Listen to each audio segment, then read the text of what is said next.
चला तर आजच्या नवीन रोस्टिंग व्हिडिओ मध्ये आपल्या सर्वांचं स्वागत आहे। बोलू नाही घरात घुसून मारणार, समजलं का?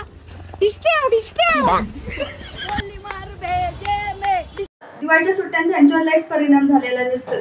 पहिली तर यांची शाळा सुरू करा, शिक्षकांनी मारल्याशिवाय हे काही सुधारणार नाही। बॅकग्राऊंड साऊंड लावायला शिकला नाहीत वाटते, तोंडानेच कारभार चाललाय।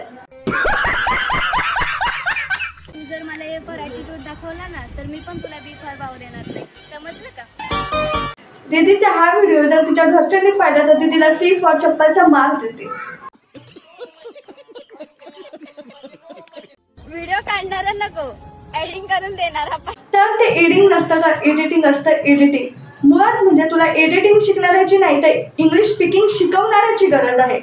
हाँ भाई कैसी लगी? पोरीच्या जीन्सला किती बी खिशा असू द्या, पण पोरी मोबाईल हातातच पकडतात। शायनिंग हो, दुसरं काही नाही।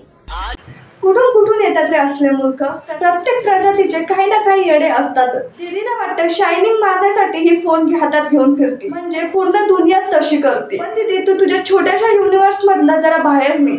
बाहेरचे लोक खिशात पण ठेवतात फोन। पण दीदी कसं आहे माहिती का, तू नाही तुझ्या बुद्धीचा वापर करत, पण बाकीचे तर करतात ना।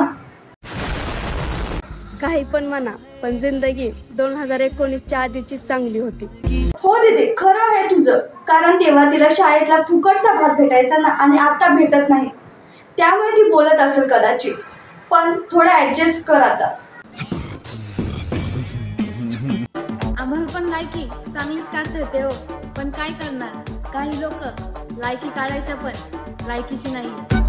आणि महत्वाचं म्हणजे लोकांची लायकी काढण्याआधी स्वतःची किती लायकी आहे हे आधी बघ।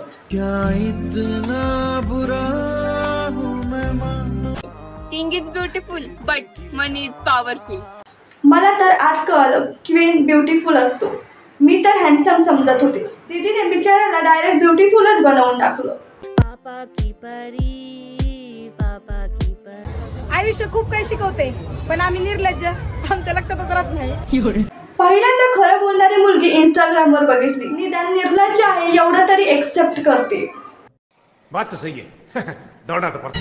काही लोक बोलतात तू आयुष्यात काहीच करू शकत नाही, जसं हे मोठे अंबानी सोबत रोज चाय नाश्त्याला असतात। जीवनात काहीतरी करणं म्हणजे अंबानी सोबत चहा नाश्ता करणं नाही, तर जीवनात काहीतरी चांगलं काम करणं म्हणजे हा खरा उद्देश असतो। जाऊ दे, तुला नाही करणार, तुझ्या या छोट्याशा बुद्धीला एवढा ताप नको देऊ। अशा प्रकारे आपला व्हिडिओ इथे संपलेला आहे, तर भेटूया पुढच्या व्हिडिओमध्ये।